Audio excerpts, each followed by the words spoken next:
sometimes people talk about surprise and delight. And it's good as long as you've got your core value proposition down. Customer experience wisdom, a dash of travel talk. We've been cleared for takeoff. The best meals are served outside and require a passport. Welcome back, CX Passport travelers. Today, let's get an open road trip in as we talk with this month's CX OpenToWork guest, Rick Malsch. You can tell why I'm thinking open road today as Rick joins us from Milwaukee, Wisconsin, bringing expertise sharpened through years at Harley Davidson, Johnson Controls, and recent consulting work. Rick's approach is rooted in curiosity and practicality. He focuses on breaking down barriers and creating seamless customer journeys, from developing lead gen platforms at Harley Davidson to streamlining processes for a global pharmaceutical company. Rick knows how to tackle customer pain points and turn them into growth opportunities. And clearly, Rick has my favorite first name in the world. So grab your helmet, put your road leathers on. We are hitting the road now. Rick, welcome to CX Passport. Thank you. Great to be here. Yes. And here and now, by the way, everybody that's listening, we're recording this at the beginning of December. I've got a big sunny but crisp, chilly day. I can imagine that maybe the road trip might be put on pause there in Milwaukee right now, Rick. What's it like there today? Well, it's not too bad. Okay. It is chilly, maybe about 25 degrees.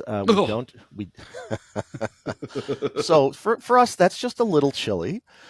We really don't have any snow on the ground other than maybe a tiny little dusting. But other than that, it's a beautiful day. Okay, well, that sounds it sounds like a mixture of delightful and my vision of hell. I often say the only reason for snow is for skiing, and anything below 65. Well, actually, what I say is there's a reason why Dante's Inferno, the deepest canto of hell that Dante described, was not fire, but ice. So you enjoy it. I'm glad it's a delightful day for you. That's why God has placed us in two different places. You're there. I'm here. We're going to talk about CX today, though. Rick, I'm curious, what is it that has drawn you to customer experience? Why is this field, of all the fields you could choose, important to you? Well, it's a great intro question here. Rick, we all have our stories of times as consumers. We've encountered situations as consumers that have us scratching our head, wondering how something can be so difficult, even to the point where you look around to see if you can spot the camera that has you on reality TV. And I've had enough of these encounters personally that have me take pause and think, there's got to be a better way to do this. And in most cases, better ways are not insurmountable. So many years ago, I felt this tug in the direction of improving the customer's experience.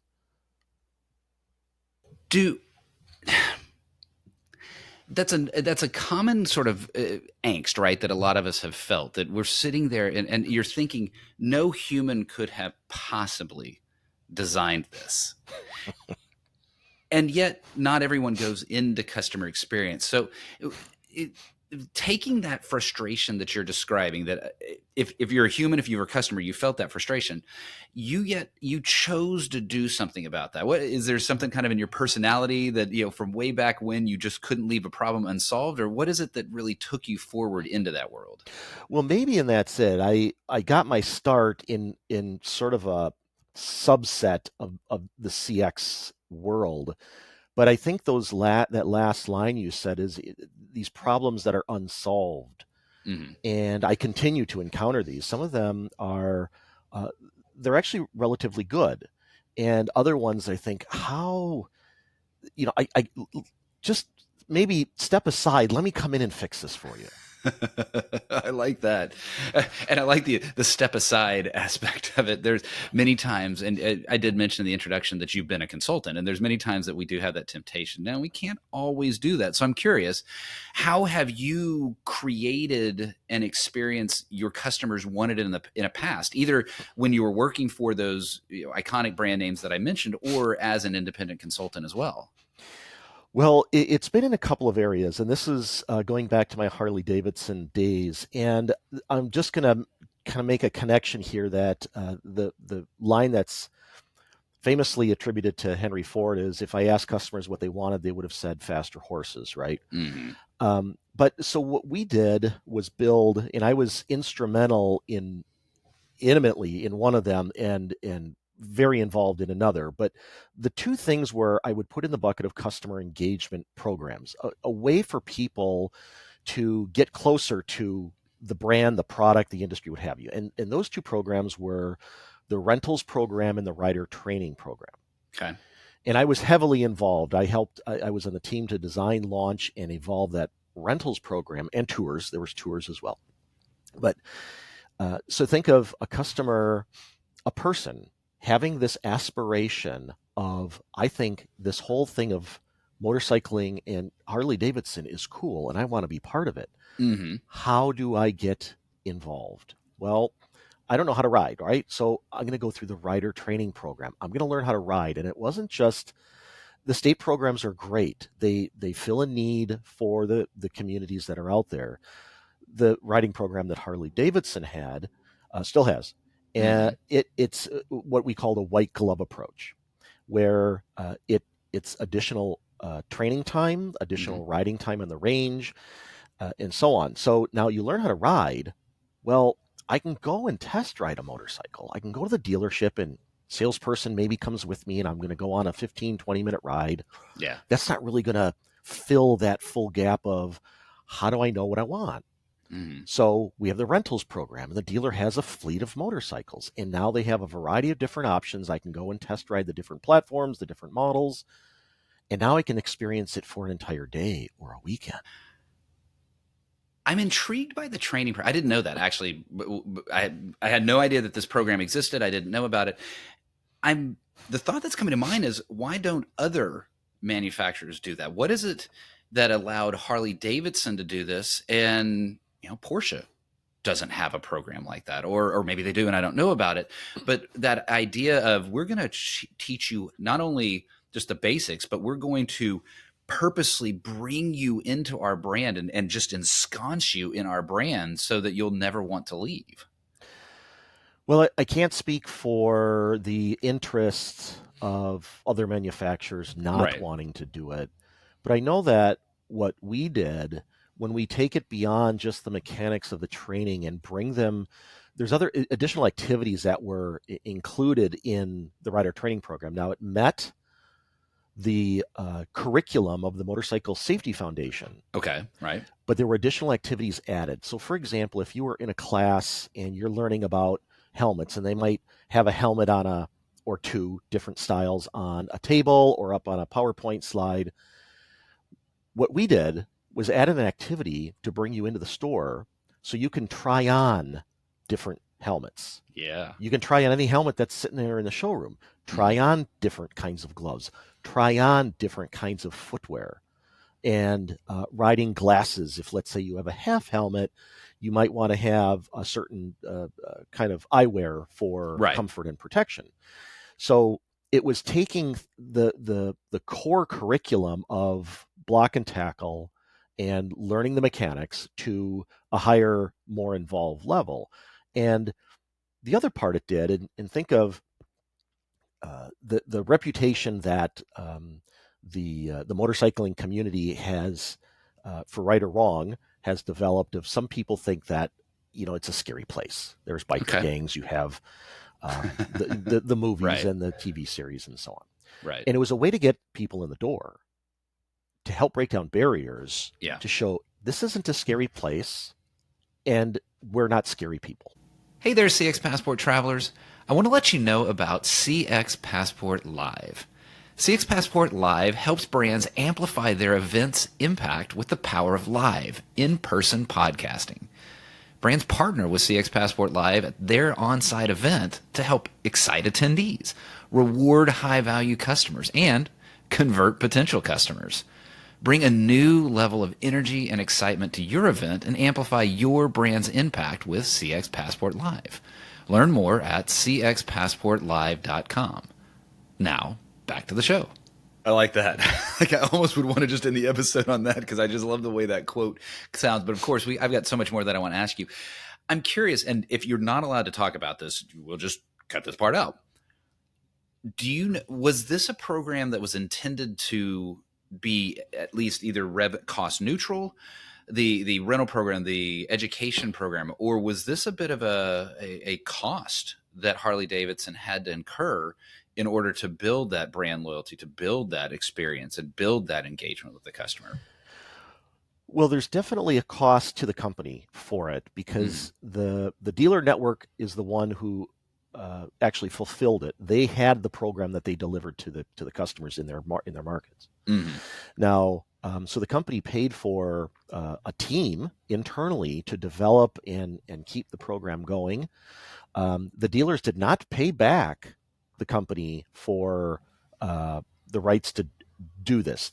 Okay. It was a royalty-free license to use the trademark, and what goes along with that is you got to follow some rules so that we have some continuity, Right. and we have some we're building brand equity in these programs that were commensurate with the brand equity of Harley Davidson. So where the money came from was we're essentially creating new customers. Yeah. So you have all these aspirants, people who aspire to learn how to ride and ride a Harley Davidson motorcycle, and we are filling a gap we're going to bridge that gap. And now we're essentially creating new customers. And once we create them, now we're going to bridge another gap of, well, which motorcycle do you want to buy? And which one do you think they're going to buy after they, go through an experience like that? I think about that. I think I've ridden a motorcycle 3 times in my life, and only one of those was on the road, and I was on the back of it, and scared to death because I like to be in a little more control. The thought that comes to mind is if I were to look for, and if I were to get into this world, I would be looking for a program like that. I would purposely sort of seek that out. And as you're saying, these aspirants then are drawn to that brand. How have you seen either here or beyond this idea of delivering customer experience in such a way that it actually affects business results? We're dancing around it here. There's some tangible business results we're talking about. Right. And while we're sort of dancing around it here in the context of these 2 customer engagement programs, of course, it drives revenue. And through that, it'll drive customer lifetime value. It's hard to calculate a customer lifetime value of someone who is aspiring versus someone who has a motorcycle license, has now bought a motorcycle, and so now we can help them continue their journey with other tools, other engagement tools that are there for the business. It'll increase retention. It'll increase the brand value and reputation. It'll boost customer loyalty and advocacy. If let's say I go and learn how to ride through Harley Davidson's program at the dealership. The dealer also has the rental program, and I'm going to rent a bike. If all of those experiences are good, now I can tell my friends, my family, hey, you got to go and go through this program. They're going to give you that people say, I'm just too scared to do it. They're going to give you that confidence through this process in order for you to take those next steps in your journey. Can we talk about that? Because you were deeply ensconced in this program. It sounds like, well, I've used that word a little bit today. I guess it's on my mind. But you've been, because of being such a part of it, it's one thing to design it, but every program has to understand what its customers want. Like the ones that are aspiring to the brand, those that are already a part of the brand. How were you, as inside of this program, listening to those customers? And then being able to take that input back into the programs and change or keep the same, whatever the feedback was telling you to do with these programs. Well, I wasn't as involved in the rider training aspect. I was more involved in the rental program aspect where we did do a couple evolutions of surveys. So it started out, now this is back in the day when email and online surveys were not nearly as prevalent as they are today. So it was a mailed survey, it was a postcard, and the results would come back and it would be broken down by dealer because of how the coding and the deliveries were set up. So I knew what results were by whatever dealer. And then we went to an online version, and we ended up getting a much higher response rate, and our volume had grown significantly by then. And so we're taking input. Now here's one thing that came out of that, which was kind of fun. In CX, sometimes people talk about surprise and delight. And it's good as long as you've got your core value proposition down. Surprise and delight can be fun. And important sentence, very important sentence you said. Yeah. So there was an open end on the postcard version, and it said, any other notes you want to write? Okay. So there was enough people saying, hey, send me a bike, jokingly, send me a bike. Okay. So we bought a couple cases of, now there's this company called Masto, and they make sort of these, what do you call it, die-cast or die-metal replicas of different vehicles. They have cars, and there's a series of them for Harley Davidson motorcycles. It's awesome. A licensed product. They're sold at dealerships and other retailers around the country. And so we bought a couple cases of these. And if somebody put that on their survey, we would send them one. Dude. Oh, man. Did you get any reactions back? I never heard of them coming back. Okay. I was just only party to how some of this was happening. I was also out in the field, so I didn't hear of anything after the fact. We sent it of if anyone, made any public announcement on, hey, they sent me a bike. Right. I imagine, in today's world, the social media action associated with that. Now, there's a danger here, Rick. We have now just revealed to anyone who is going to be filling out a survey with Harley Davidson, the amount of folks that are now going to put "I want a bike" on their surveys could skew the results in some way. But we'll see how that comes about. That rental program. Can we talk a little bit more about that? How was it one that like the whole range of bikes were offered? How were you able to know this is what the customers want to test and sample and use? And who was the typical customer for that rental program? Well, this varied quite a bit by market. Okay.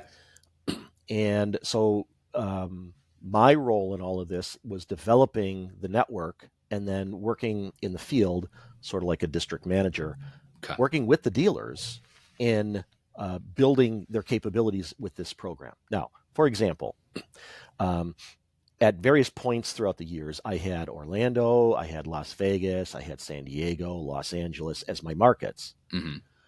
A lot of those are significantly geared toward the tourist customer. Mm-hmm. Mm-hmm. And so if you go to Las Vegas, there's tour operators that bring groups of people from all over the world, and 10, 12 people on bikes, and they're going to ride throughout the wide open spaces of the Southwest. Mm-hmm. And they do a significant volume of that in some of these markets. Then you have the small markets, and these are just regular run-of-the-mill markets. There's no major airport. There might not even be any airport for quite a distance. They're using it much more as a sales and service tool. So the sales department would use it for the reason I mentioned earlier. Mm-hmm. And they would also use it as a service tool. So, for example, you bring your own bike in for service. Yeah. And then, here, why don't you try out the new Electroglide or Fat Boy or Road King, because theirs might be 7 years old. Why don't you try out the new one while your bike is in here getting serviced for the oil change or whatever the case may be? And now there's the opportunity where what the dealers did as a result, okay, we're going to put you on the rental bike. And while it's normally just sitting here for the day anyway during the week, mm-hmm. we'll charge you, whatever, $75. Okay, so you get some takers for that. Well, what they also did is, okay, if you buy from us in the next 2 weeks, we'll credit you that $75. So it's going to end up being free. Nice.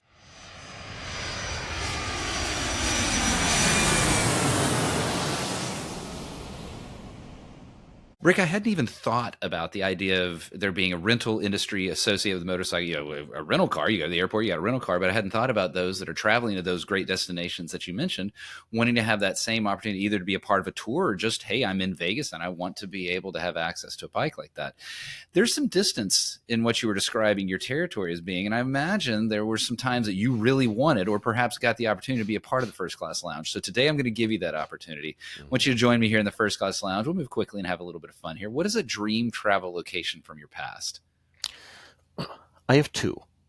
Okay. Western Samoa, Oh, and South Tyrol in that's the northeast part of Italy. ooh, okay. I know of the northeast part of Italy. I just had not heard that, and I definitely have not had anybody say Western Samoa. Let's go there. Why Western Samoa? Well, I went there on an assignment for my military unit. Okay. Western Samoa is an independent nation, independent of American Samoa. Most people walk around barefoot. They wear lava lavas, the men, which is a skirt, and without a shirt. Hmm. But when I was there, it's a little like stepping back in time. I'll tell you, they are the nicest people on the planet. Nice. And I haven't traveled everywhere, but I have traveled in Europe. I have been to several other countries, and the Western Samoan people are the nicest people I've ever met. The ability to engage with a culture like that must be really delightful. Like the fact to be able to perceive on that kindness and that niceness. It is so nice when you're traveling somewhere that you get that kind of warmth. Going the other direction, thinking towards the future, what is a dream travel location you've not been to yet? Um, it's hard for me to pin down at a precision, but I would say I want to visit other parts of Western Europe, notably southern Italy, Yeah. where part of my family is from, Okay. and to be able to walk through the village where my great grandparents came from, which is a small village in southern Italy, would be just to step back in time a little bit and reminisce, maybe Oh, that's reminisce. so nice. Oh, I like that. I like that idea of getting back to the heritage, the roots, and feeling that. Another thing that I know that I love about Italy, I don't have any roots there, but I've had the chance to travel there a couple times, is I eat really well when I go to Italy. So what is a favorite thing of yours to eat? Well, this will be Italian, and I'm Yeah, not going to say pizza, although that is ranks high on the list. But I'm going to sure. say if I could have my last meal, it would be mastacholi, but with our family recipes red sauce. Okay. Oh, I like that. Okay. So what this means, Rick, is that somehow I'm going to have to find my way to you and your family so that I can try this thing that sounds so amazing. I'm sitting here kind of hungry as I'm listening to it. The other direction, again, what is something that you were forced to eat growing up, but you hated as a kid? Well, it doesn't really apply to me because Okay. I liked just about everything. Oh, okay. Nothing was I wasn't forced to eat anything. I wasn't at all a picky eater. However, um, I won't eat eggs or olives. Okay. Well, there you go. You weren't forced to it, but it's definitely not in your list. Those are two things that I love very much. So that's okay. You don't eat those. That gives me more to have, and I'm that this and will I'm work out happy to well. give them to you. Rick, it's time for us to leave the first class lounge. What is one travel item, not including your phone, not including your passport, that you will not leave home without? Well, I'm going to be cheeky and then I'll give you the real answer. Oh, okay. I like it. Clothes. Okay. You But win on that one. but in reality, I almost never leave home without lip balm and an eyeglass cleaner, to clean these jobbies here.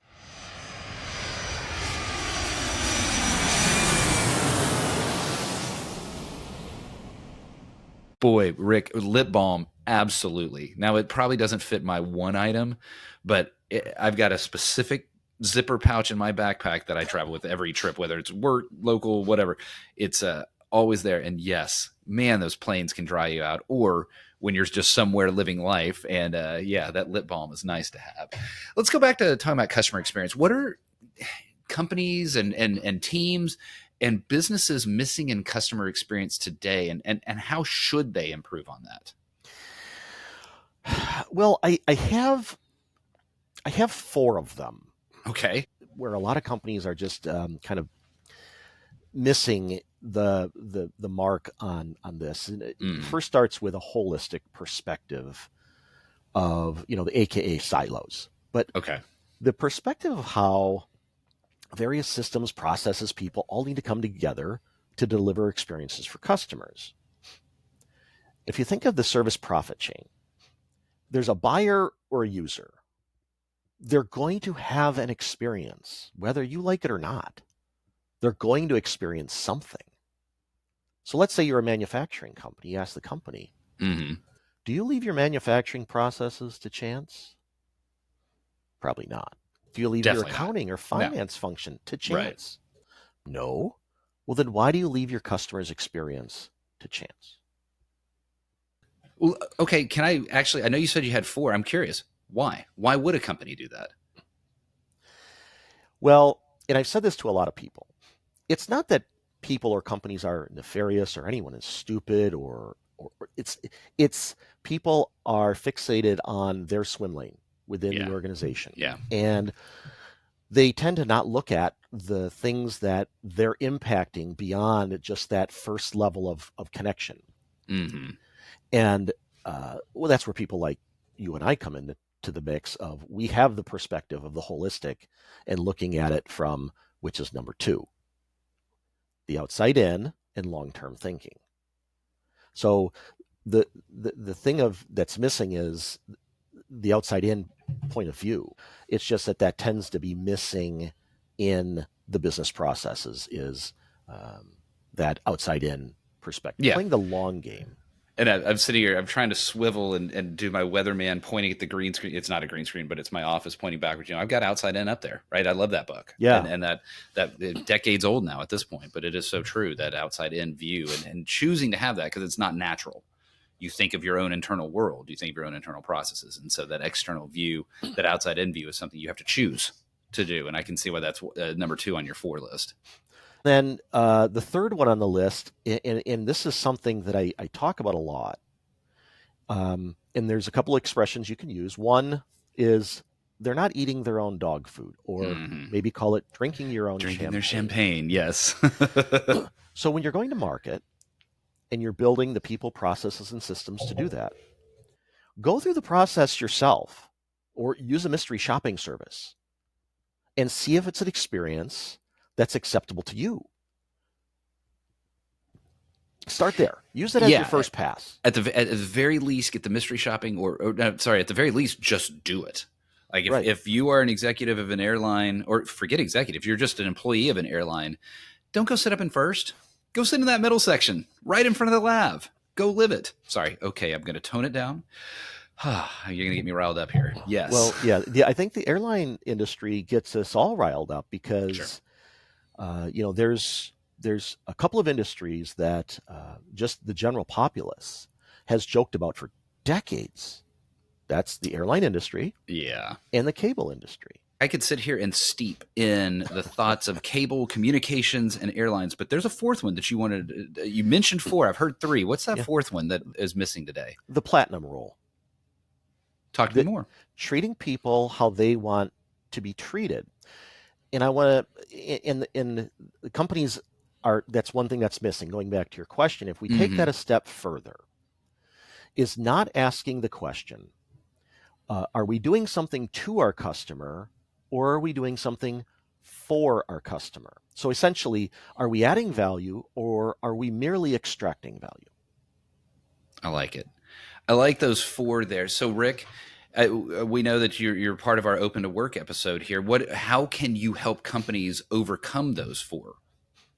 Well, it's going to go back to a question you asked me just a moment ago. And I look at things, so I would act like any good doctor or mechanic.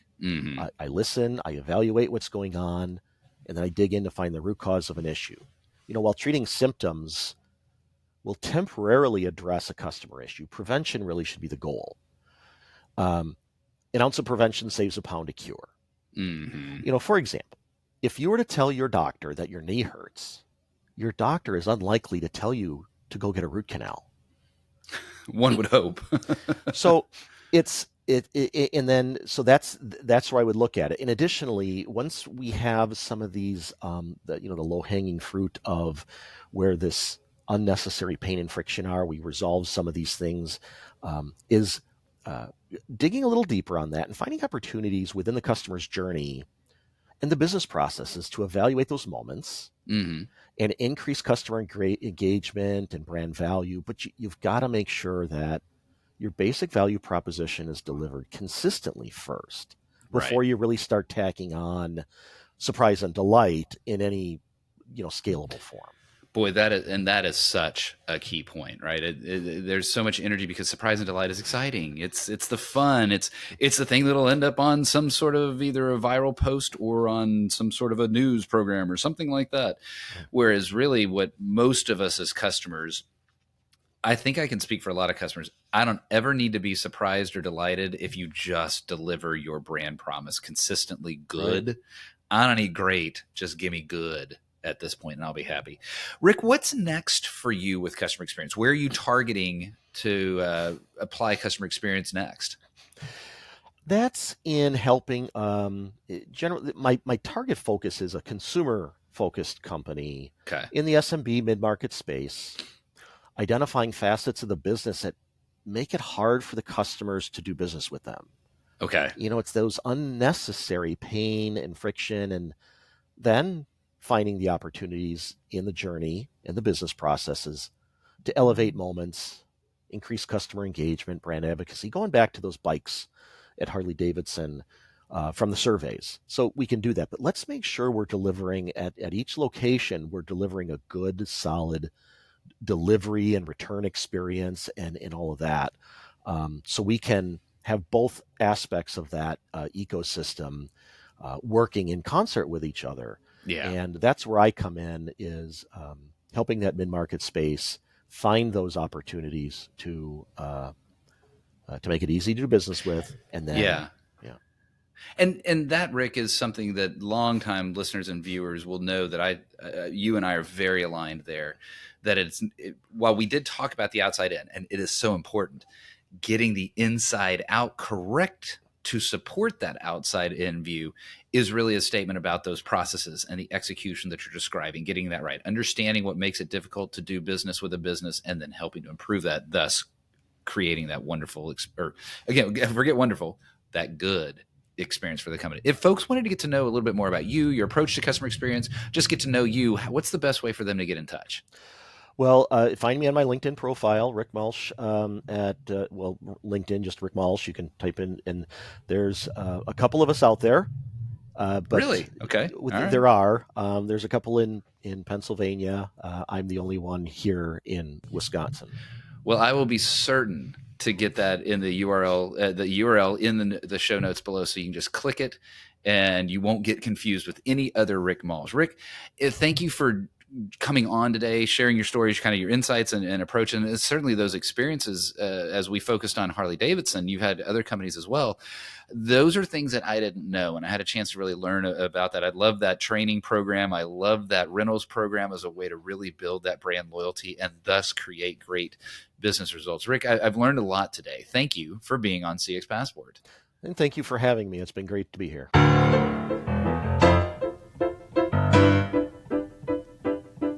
Thanks for joining us this week on CX Passport.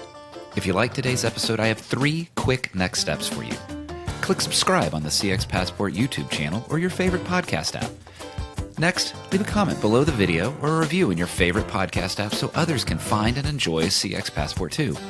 Then head over to cxpassport.com for show notes and resources that can help you create tangible business results by delivering great customer experience. Until next time, I'm Rick Denton, and I believe the best meals are served outside and require a passport.